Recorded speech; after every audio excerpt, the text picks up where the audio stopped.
Can you hear me? Yeah, I can hear you. Okay, how are you today, buddy? I'm doing great. All right, hit me up. I'm in a great mood. So, I imagine a lot of people say, like, gender is a social construct and it's different than sex. But I think that gender and sex actually mean the same thing. Because I think that the vast majority of society uses the terms interchangeably. And I definitely don't think, like, non binary is a thing. Oh, okay. So how does the validity of a person's identity hinge on the public acceptance of the terminology used to describe their identity? Like, so gender and sex, some people do use gender and sex interchangeably, but how does whether or not a person can change their gender hinge on the public acceptance of that term? Like I said, I am more skeptical on the being able to change your gender, but it's because that's how language works. Like language is literally dictated by how people communicate with each other. So if everyone like describes like someone with like female genitalia as a woman and man as with like with a male genitalia Wait, as a who man. describes this that way? I'm talking like in a general, like the vast majority of society just like uses the language that way. Yeah, but wait, so wait, hold on, okay. These arguments, this is like the vortex of prescriptive and descriptive language here. You could use this argument to delegitimize all forms of social progressivism if you wanted to. So you could say like, well, I do think black men and white women should be able to marry. However, most people recognize marriage as a construct which exists only between two people of the same race.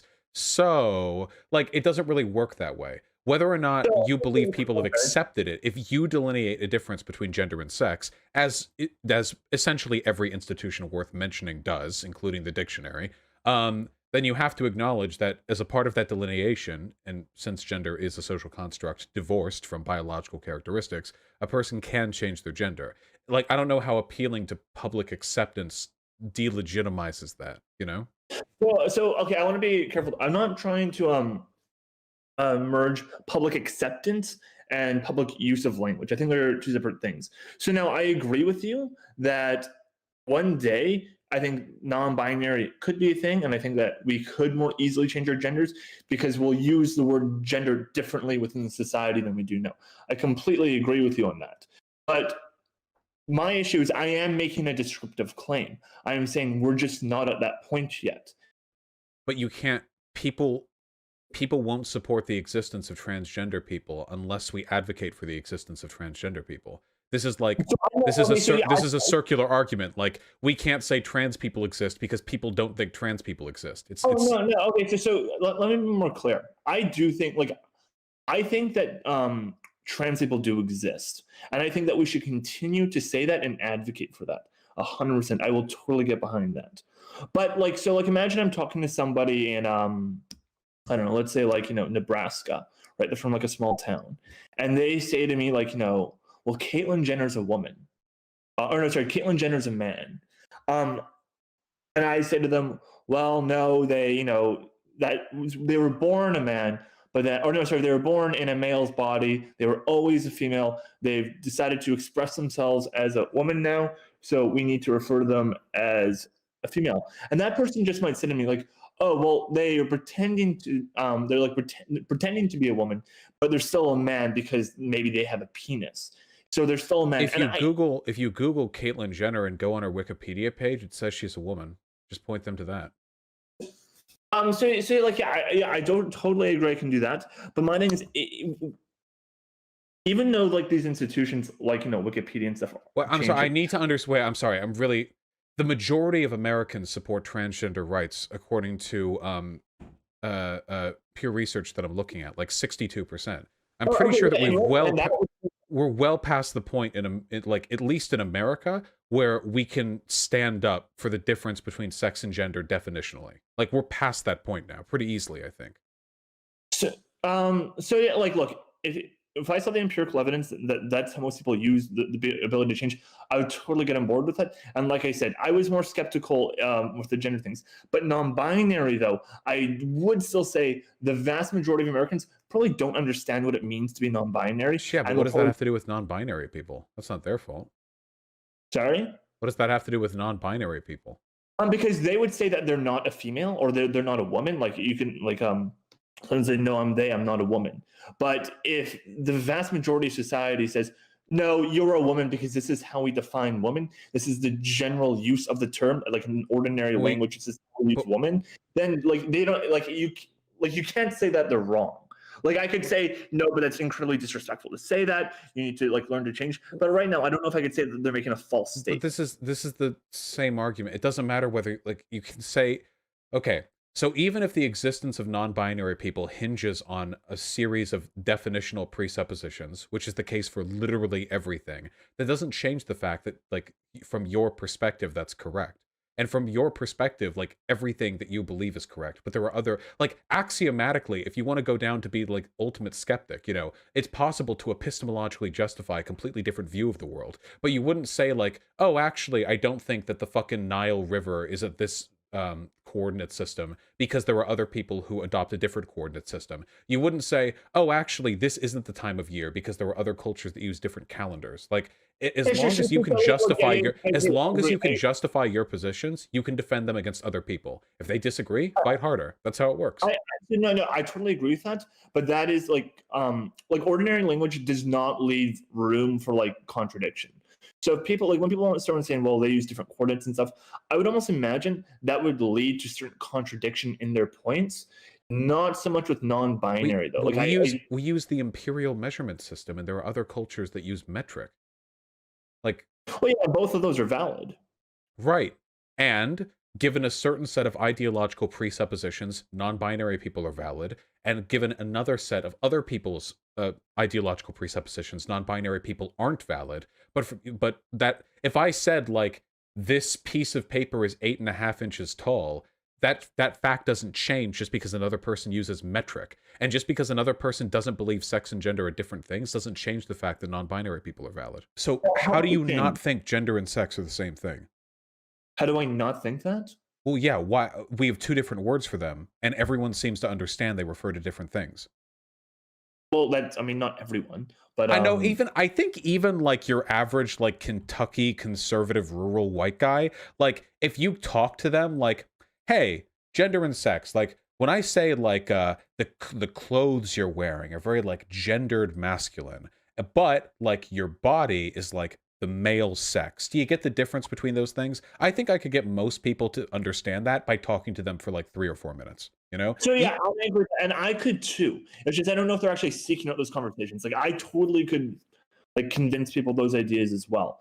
I just feel even though people I do think unconsciously when people are looking at other people, they are guessing what their genitalia is. Wait, but why don't you think sex and gender have different definitions? Why do I not think that? They have different words and they have different definitions in the dictionary and they're used differently. And how are these? We choose what words mean. There's social utility to be found in using these terms to describe different things. Because I think people still and colloquially use the words interchangeably. No, it's not. Wait, what you? The validity of philosophical constructs has nothing to do with other people's acceptance of it. With other people's I'll ask you what should be the case. Should be the case. Are you asking me? Do you think people should recognize sex and gender as different things? Oh yes, I think that would be. Then it is. Then it already is. Wait, no, I don't see how that follows. Sorry, I'm not trying to be provocative to you at all. I'm just genuinely trying to understand at this point what you're trying to say. If these words only exist insofar as they describe terms which have social utility to humans, all words are invented. There are no words discovered. If we acknowledge the fact that sex and gender, if separate and referring to separate things, we can get utility out of that. If you believe that, then you believe sex and gender are different things. There's not like mass and weight, for example, mean two different things. Weight is how much force you exert downwards as a gravitational force exerts its power on you, whereas mass is the description of the total amount of matter in an object. But 99.999% of the time, mass and weight are used interchangeably. because on Earth they basically are, because we orient all like weight measurements to the relative gravitational force of the planet Earth. Even though it varies, your weight will differ on top of a mountain than it would from the bottom of an ocean because of your relative proximity to the center of the planet. So even though these terms are used interchangeably, that doesn't change the fact that they're different things. Just thinking that over a bit. I don't like. I feel like.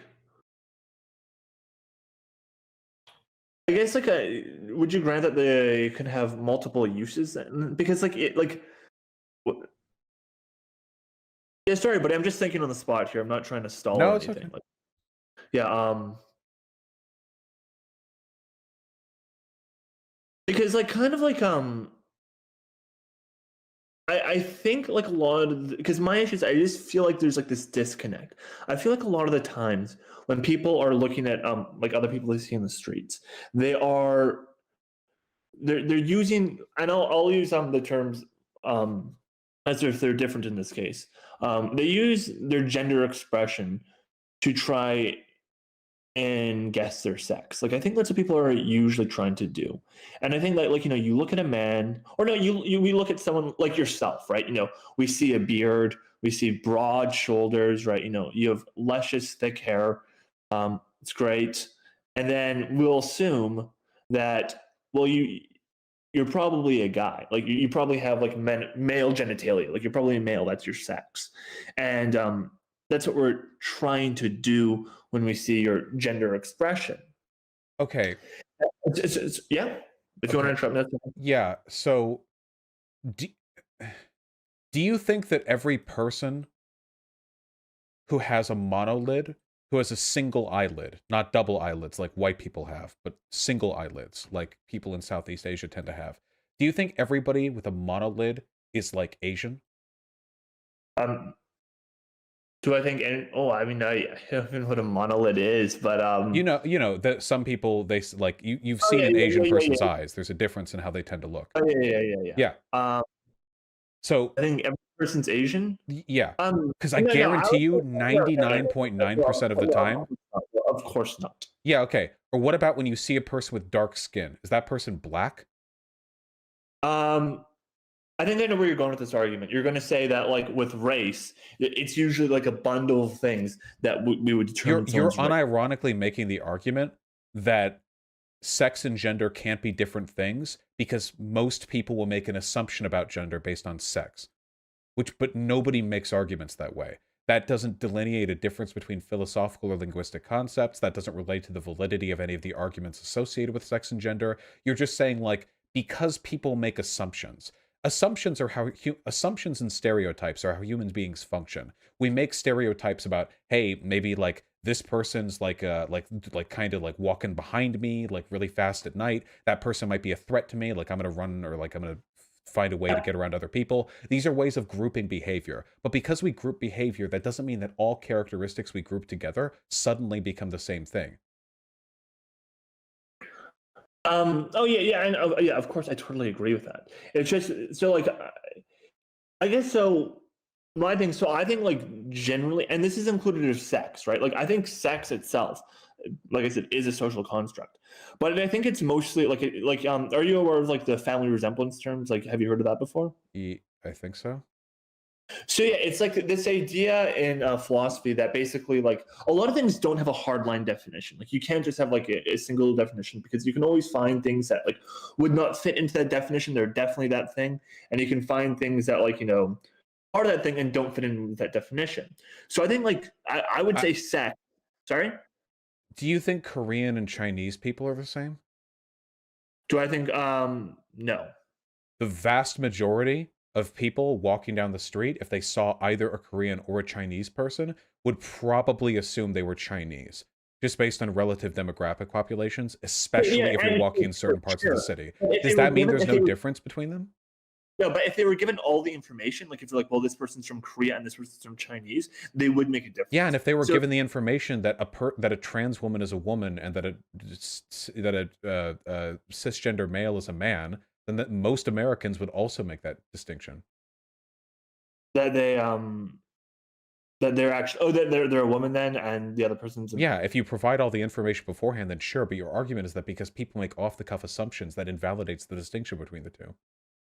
So yeah. Well, so you know what's really interesting? I actually wasn't aware that like most Americans at this point were in favor of trans. It wouldn't matter, even if none of them did. I think it would. So like I think so like, you know, if we like found like let's like use an example of like someone very masculine, right? Like, I'm really sorry. Just I feel like you're engaging in intellectual masturbation. You opened this discussion by saying that you believe sex and gender were different things, and then you backed off that position because it allowed you to continue the argument. I think you're intellectually masturbating, and I think you're trying to come on my face, okay? I think you're trying to intellectually come on my face, all right? I think you already have all the information you need to suss out my perspective on this issue. I feel like all the questions you're asking have more or less been answered, and the rest of it is just going to have to be something you think about in your own time. Dude, that's not what I'm trying to do. It's hard for me to have this conversation just because like the language is so specific and I can misspeak at times. But it's very, because I'm always like, whenever I have these conversations, I'm jumping between prescriptive claims and descriptive claims. So that's why it can be difficult for me to have this conversation. That is not what I'm trying to do. No, I understand, but like, I feel like we have run through this argument to the extent that it can be. All right, I love you, buddy. I hope you know that. We're having some odd conversations today, people. We're having some odd conversations.